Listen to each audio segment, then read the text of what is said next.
Before you try to fix your life, pause and look carefully at where your attention has been going. Because the deepest problem may not be that you lack talent, opportunity, discipline, or support. The deepest problem may be that your mind no longer belongs to you. You wake up in the morning, but before you return to yourself, you return to the world. You reach for your phone before you reach for your breath. You look at other people before you look at your own direction. You absorb their lives, their opinions, their success, their noise, their judgment, and then you wonder why your spirit feels heavy before the day has even begun. You have not even asked yourself what kind of person you must become today.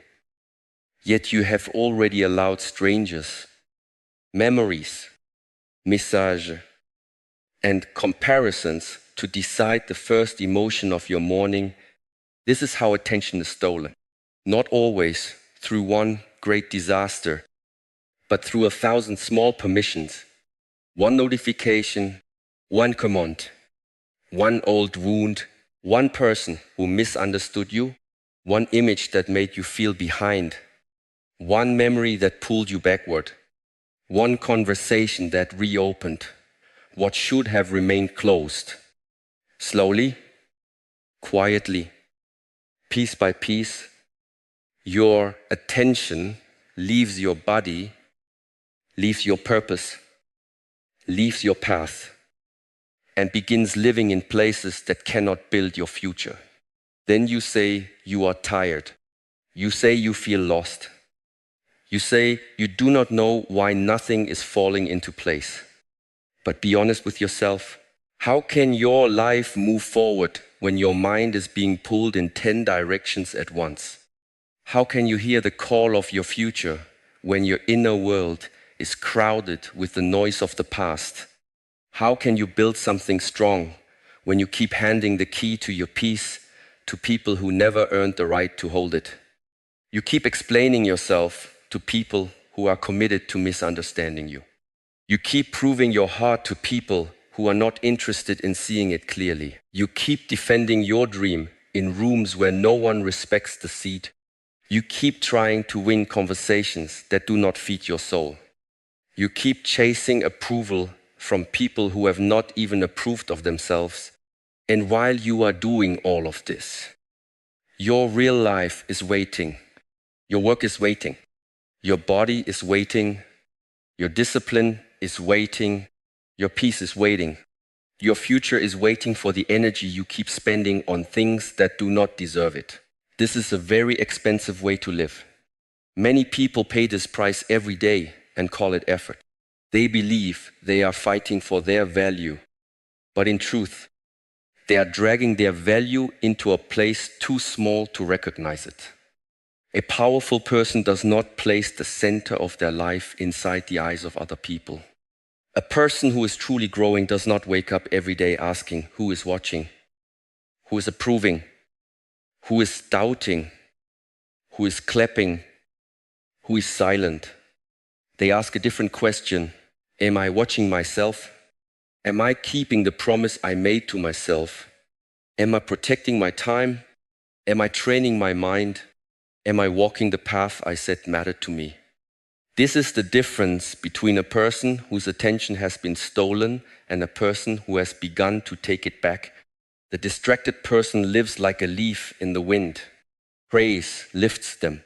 Criticism breaks them. Silence makes them anxious. Rejection defines them. Misunderstanding makes them desperate to explain.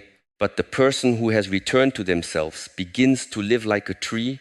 They still feel the wind, but they do not worship it. They still feel pain, but they do not let pain become the driver. They still see others moving ahead, but they do not use another person's journey to curse their own. They understand that attention is the bloodline of destiny. Wherever your attention goes, your life begins to grow. If your attention lives in drama, your life will become chaotic. If your attention lives in comparison, your heart will always feel poor. If your attention lives in the past, your future will keep kneeling before what is already dead. But when your attention returns to your breath, your body, your habits, your work, your choices, and your discipline, your life begins to regain order. You do not need to fix everything at once. You only need to take back the first thing that was stolen, your attention, because when attention returns, energy returns. When energy returns, discipline has a place to stand. When discipline has a place to stand, the old self begins to lose authority. And from that moment, you no longer live as someone dragged by the world. You begin to live as someone returning to the center. And when a person returns to the center, the next step is not to speak louder. The next step is to become silent. And when a person returns to the center, the next step is not to speak louder. The next step is to become silent. But you must understand silence correctly, because most people misunderstand it. They think silence means weakness. They think silence means you have nothing to defend, nothing to prove, nothing left inside you. But real silence is not emptiness. Real silence is containment. It is power that has stopped leaking. It is fire that has learned not to burn everything it touches. It is the moment you stop throwing your energy into every room that calls your name. And you begin to keep that energy for the work that is calling your soul. A weak person is often noisy, because noise can hide confusion. Noise can hide insecurity. Noise can hide the hunger to be seen. But a person who has begun to master themselves does not need to fill every space with explanation. They do not need to answer every insult. They do not need to correct every misunderstanding. They do not need to open their wounds in front of people who only came to study the blood. They understand that not every dream deserves an audience. Not every plan deserves a witness. Not every pain deserves a public performance. Some things must be protected in silence until they are strong enough to stand in the wind. The sea does not argue with the soil. The mountain does not explain its height. The river does not beg anyone to believe that it is moving. It simply moves day after day, quietly, patiently, faithfully. And because it keeps moving, one day it cuts through stone. This is the discipline of silence. You stop announcing your growth before your roots are deep. You stop showing people the foundation before the structure can carry weight. You stop handing your vision to those who have no discipline to understand it. Many people destroy their future because they expose it too early. They speak while the dream is still fragile. They explain while the wound is still open. They announce while the habit is still weak. Then doubt enters, jealousy enters, criticism enters, distraction enters, and they wonder why the fire goes out. But you opened the door. You allow too many untrained voices to touch what should have been sacred. Silence is the door closing, not from hatred, not from pride, not from bitterness, from protection. Your mind is a temple. Your future is a temple. If you allow every opinion, every reaction, every memory, every drama to enter without permission, do not be surprised when the place inside you no longer feels clean. Silence is how you begin to clean it. Silence says, I will not explain my healing to those who benefited from my brokenness. Silence says, I will not trade my peace for the satisfaction of the last word. Silence says, I will not turn my life into a courtroom where every stranger becomes a judge. This is strength. Strength is not always raising your voice. Sometimes strength is lowering your reaction. Strength is not always fighting back. Sometimes strength is refusing battles that make you smaller. When you stay silent, some people will feel uncomfortable. They were used to your explanations. They were used to your availability. They were used to pulling a reaction from you. When that access ends, they may call you cold. They may call you distant. They may call you arrogant. Let them. A door does not apologize for closing when the room needs protection.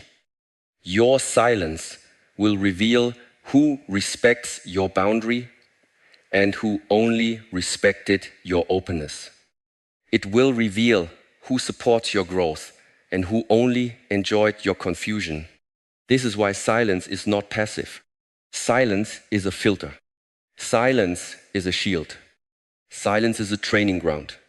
It teaches you to stop living as a reaction. It teaches you to save your breath for what is worthy. It teaches you to let the unnecessary fall away without making a speech. At first, it may feel lonely, but loneliness in the right direction is better than company that keeps you weak. Silence will not make your life empty. Silence will make your life honest. It will remove the noise, so you can finally hear what your discipline has been trying to tell you. Because silence alone is not the destination. Silence is the doorway, and beyond that doorway, your attention must be guarded by discipline. And beyond that doorway, your attention must be guarded by discipline. Because silence without discipline can become only another hiding place. You may stop speaking, but still remain distracted inside. You may step away from noise, but still carry the noise in your mind. You may close the door to the world, but if you do not train what lives behind that door, confusion will still rule the room. This is why attention must be treated as sacred. Your attention is not a small thing. Your attention is the direction of your life. Wherever it goes, your energy follows. Wherever your energy follows, your habits begin to form. Wherever your habits form, your character begins to harden. And wherever your character hardens, your destiny begins to take shape. If your attention lives in the opinions of others, your life becomes their property. If your attention lives in comparison, your peace becomes a prisoner. If your attention lives in old pain, your future keeps bowing before what has already passed. If your attention lives in distraction, your potential becomes scattered into pieces too small to build with. But when your attention returns to your breath, your body, your work, your choices, your training, and your purpose, something inside you begins to gather itself. The scattered parts return. The mind becomes less divided. The body receives command again. The day begins to have a spine. This is what discipline does. Discipline is not punishment. Discipline is protection. It is the fence around the garden of your attention. Without it, anything can enter. A mood can enter and waste your morning. A memory can enter and steal your focus. A notification can enter and break your rhythm. A careless word from someone else can enter and decide the quality of your whole day. But when discipline stands at the gate, not everything receives permission. Discipline asks, does this serve the life I am building? Discipline asks, does this strengthen my mind or weaken it? Discipline asks, is this action leading me toward freedom or back into slavery? A disciplined person is not someone who never feels temptation. A disciplined person is someone who has stopped obeying every temptation. They still feel the pull of comfort, but they do not kneel to it. They still feel the urge to react, but they do not become its servant. They still feel tired, bored, lonely, angry, uncertain, but they do not let every feeling become a command.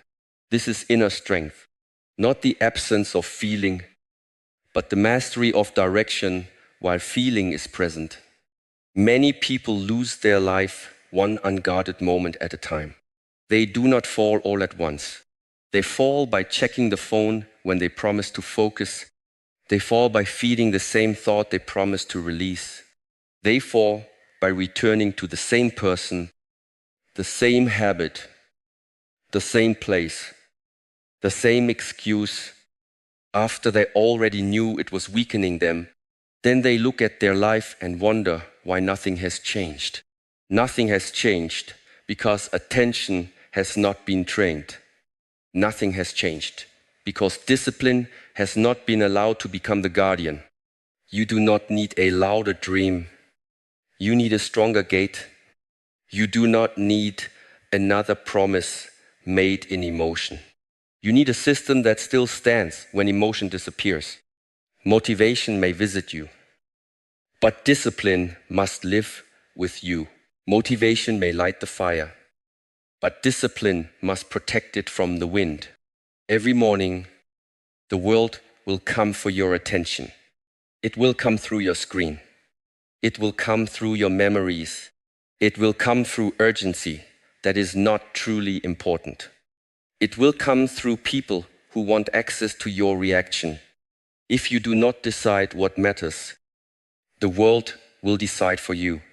If you do not guard your mind, something weaker will occupy it. So begin small, but begin seriously. Guard the first hour. Guard the first thought. Guard the first action. Guard the promise you make when no one is watching. One protected hour can change the direction of a day. One protected day can change the structure of a life. And when discipline guards your attention long enough, silence stops being empty. Silence becomes a workshop. Silence becomes a temple. Silence becomes the place where your old self loses power. And your true self begins to stand. And when discipline guards your attention long enough, silence stops being empty. Silence becomes the place where truth begins to speak. This is the part many people try to avoid, because silence does not only protect your peace, it also reveals what has been hiding beneath your noise. When the phone is down, when the room is quiet, when there is no one to impress, no argument to win, no performance to maintain, you are left with yourself. And for many people, this is the most difficult meeting of their life. It is easier to blame the world than to sit with your own patterns. It is easier to call life unfair than to admit where you have been undisciplined. It is easier to say people stole your peace than to see how often you handed it to them. It is easier to say you are tired than to ask why you keep feeding the habits that exhaust you.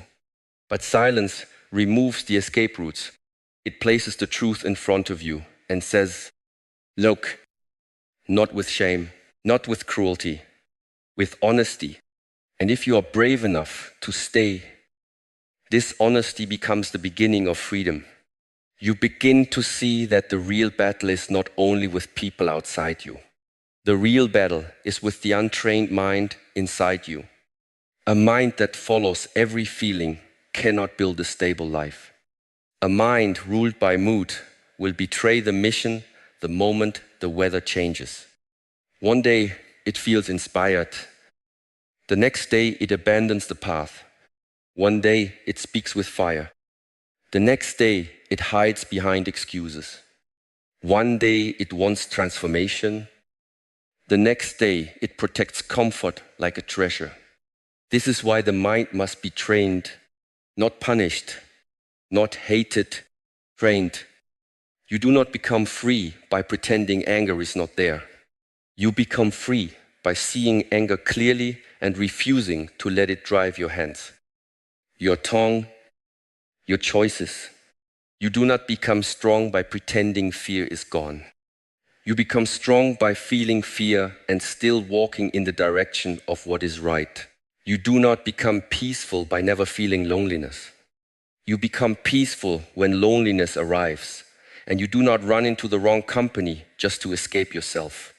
This is the training to feel without becoming the feeling, to think without obeying every thought, to remember without turning memory into a prison, to desire without selling your future for a moment of comfort. The untrained mind says, I feel it, so I must follow it. The trained mind says, I feel it, so I must observe it. There is a sacred distance between the feeling and the action.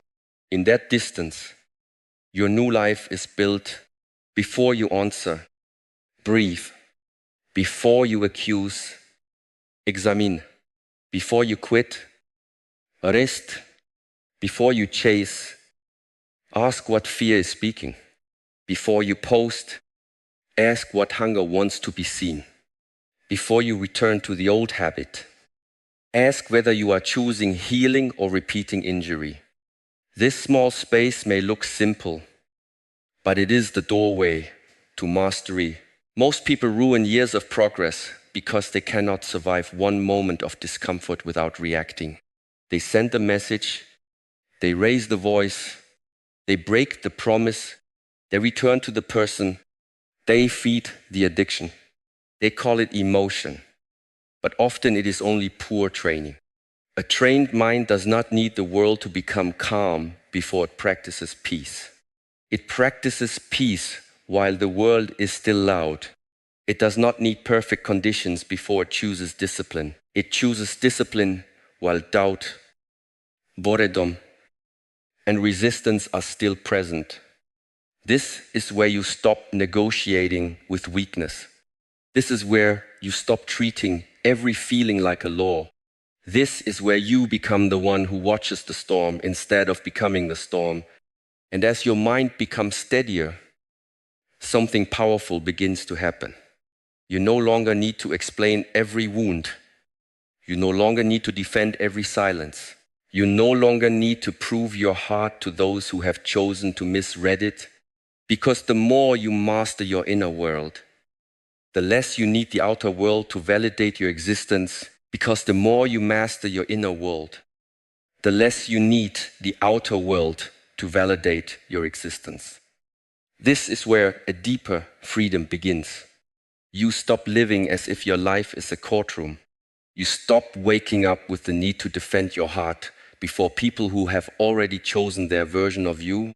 You stop explaining your silence to those who only miss the access they once had to your reactions. You stop spending sacred energy trying to be understood by minds that are not committed to truth. There is a kind of exhaustion that comes from proving too much. You prove that you are good. You prove that you are serious. You prove that you have changed. You prove that your dream is real. You prove that your pain was valid. You prove that your intentions were clean. And while you are proving all of this, your strength is being spent in places where nothing grows. A tree does not prove that it is alive. It grows. A flame does not argue with darkness. It burns. A mountain does not ask permission to stand. It remains. You must learn from this. Your life becomes powerful when it no longer depends on constant explanation. Let people think what they think. Let them speak what they speak. Let them misunderstand what they are not disciplined enough to see clearly. Their confusion does not have to become your assignment. Their judgment does not have to become your prison. Their silence does not have to become your fear. You are not here to win every conversation. You are not here to correct every false image of you. You are not here to chase every person who walked away from the truth of who you are. Some people do not want clarity, they want control. Some people do not want understanding, they want access. Some people do not want your growth. They want the version of you that was easier to disturb. When you stop reacting, they may call you cold. When you stop explaining, they may call you proud. When you stop returning to the same old pattern, they may call you changed, as if change were a crime. Let them. A person who is healing cannot keep asking permission from the same environment that profited from their brokenness.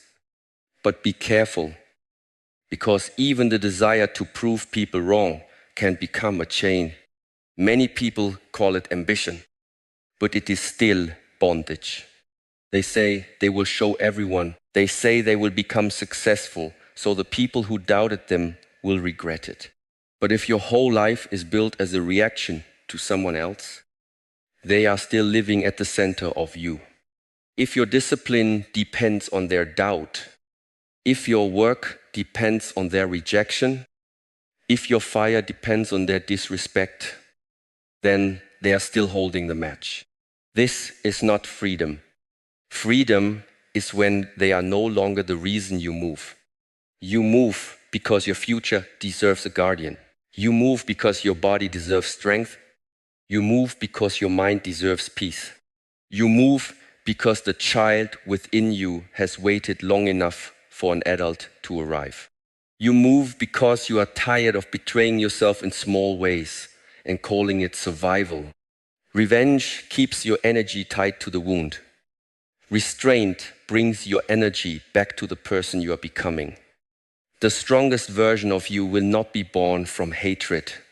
It will be born from discipline. It will be born from the moment you choose not to send the message, the moment you choose not to raise your voice, the moment you choose not to explain to someone who only wants to pull you back into noise, the moment you choose to walk away without making your pain a performance. This is not weakness. This is command. This is self-respect. This is the quiet victory of a person who no longer needs the last word because they have found a deeper authority within themselves. And when you stop proving, stop avenging, stop reacting, something begins to fall away. The wrong battles lose their taste. The wrong people lose their grip. The old version of you loses its voice.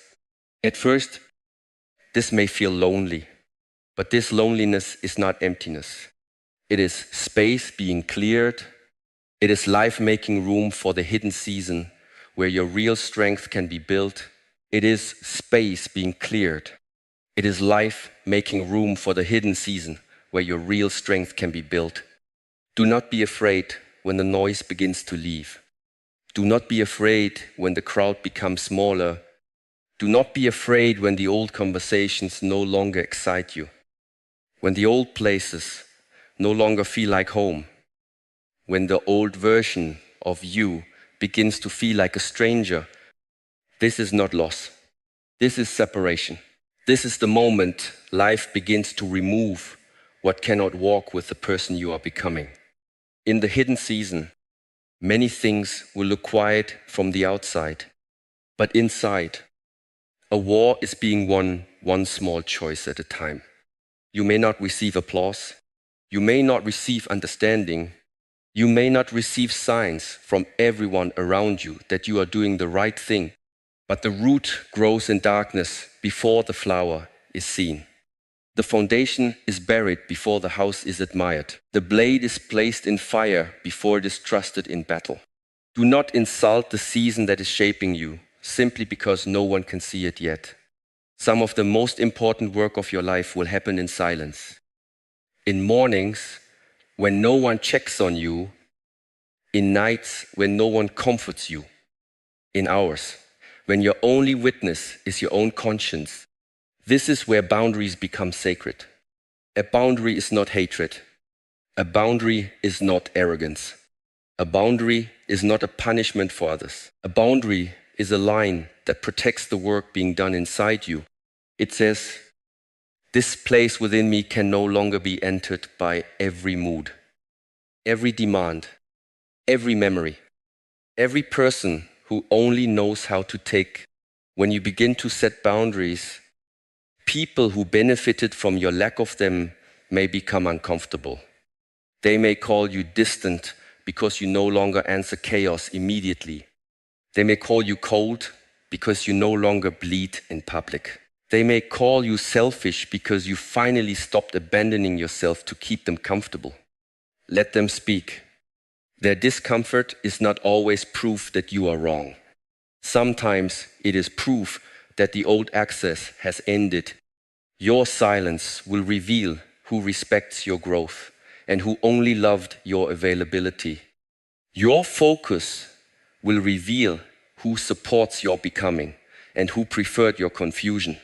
Your peace will reveal who brings calm and who brings storms. This is why you do not need dramatic announcements. You do not need to explain every door you close. You do not need to make a speech every time your spirit outgrows a room. Simply stop participating in what weakens you. The wrong things will begin to fall away by themselves. But understand this: falling away can feel painful before it feels peaceful. Discipline can feel boring before it feels powerful. Solitude can feel lonely before it feels sacred. Growth can feel invisible before it becomes undeniable. This is why you must learn to respect small victories. The world celebrates loud breakthroughs, but a real life is rebuilt through quiet repetitions. The message you do not send, the argument you do not enter, the hour you protect, the promise you keep when no one would know if you broke it. The morning you rise before the old self can negotiate. The food you choose because your body deserves respect. The task you finish while your mood is asking for comfort. The breath you take before anger becomes your voice. These are not small things. These are bricks. Be honest. They build a life that cannot be shaken easily. Many people wait for one great moment to change them. They wait for perfect motivation, perfect timing, perfect confidence, perfect conditions. But the hidden season teaches a harder truth. You become ready by practicing before you feel ready. You become strong by lifting what still feels heavy. You become calm by choosing peace while anger still has a voice. You become disciplined by keeping the promise after excitement has disappeared. This is how the old self loses authority. Not in one dramatic battle, but through repeated refusal. You refuse the old reaction. You refuse the old excuse.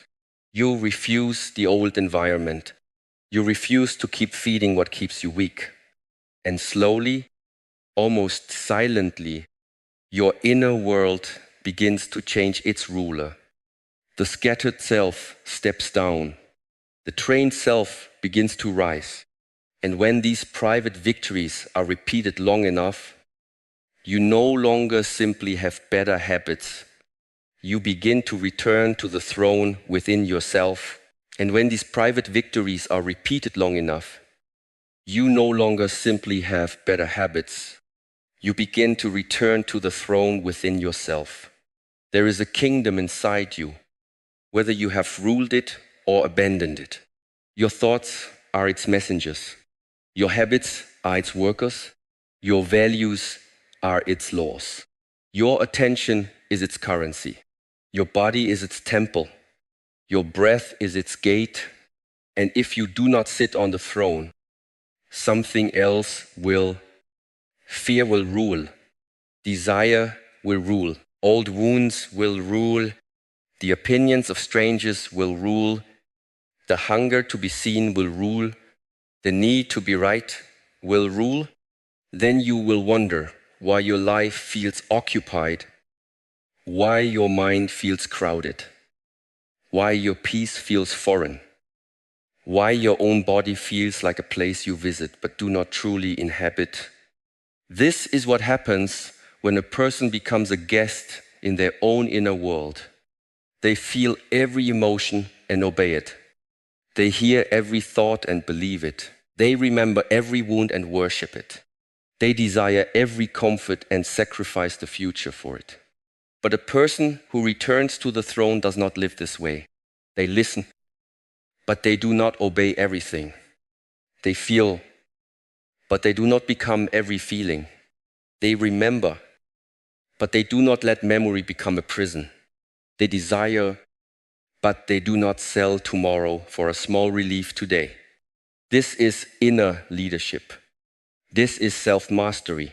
This is the silent authority that no crowd can give you and no crowd can take away.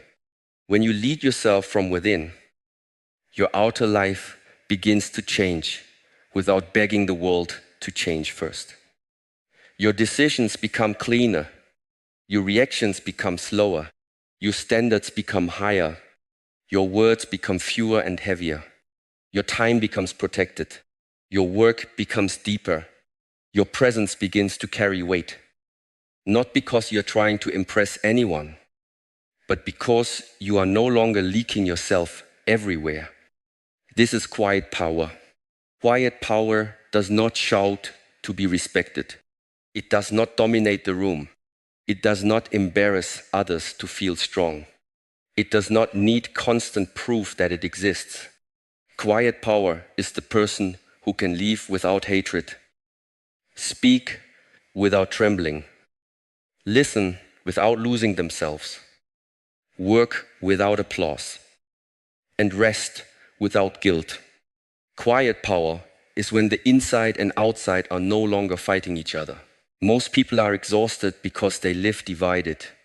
One face for the world, one face for the crowd, one face for the people they fear losing, one face when they are alone.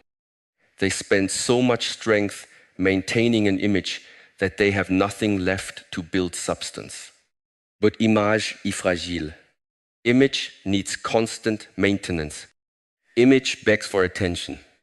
Substance is different. Substance is built through practice. Substance is built through private discipline. Substance is built by keeping promises when no one is watching, by treating people well when there is nothing to gain, by standing again after failure, by choosing depth when the world worships noise. Respect that comes from image can be shaken by one rumor, one mistake, one season of silence. Respect that comes from substance is rooted. It cannot be stolen easily because it is not borrowed from the crowd. This is why you must choose depth. Choose one honest hour over 10 scattered hours. Choose one clear habit over 100 motivational words. Choose one quiet morning over 1,000 noisy nights. Choose one true friend over a crowd of empty praise. Choose the slow path, if the slow path builds something real. Do not envy what rises quickly if it has no foundation. Fast success can expose weak character. Loud confidence can hide inner chaos. Public victory can collapse if private discipline is missing. Build the root, strengthen the beam, clean the mind, train the body, refine the speech, guard the eyes, protect the ears, master the hands, return to the breath, return to the work, return to the center. And when life becomes loud again, because it will, do not abandon the throne. Before you answer, breathe. Before you chase, examine. Before you quit, rest. Before you speak, ask whether your words are medicine, poison or noise. In that small space between impulse and action, your new life is protected. This is where the old self loses its final power. This is where silence becomes strength, discipline becomes freedom, and peace becomes your natural state. You do not need to be seen by everyone. You need to be governed by what is true. You do not need to explain your becoming. You need to live it so deeply that one day your life speaks without needing your defense.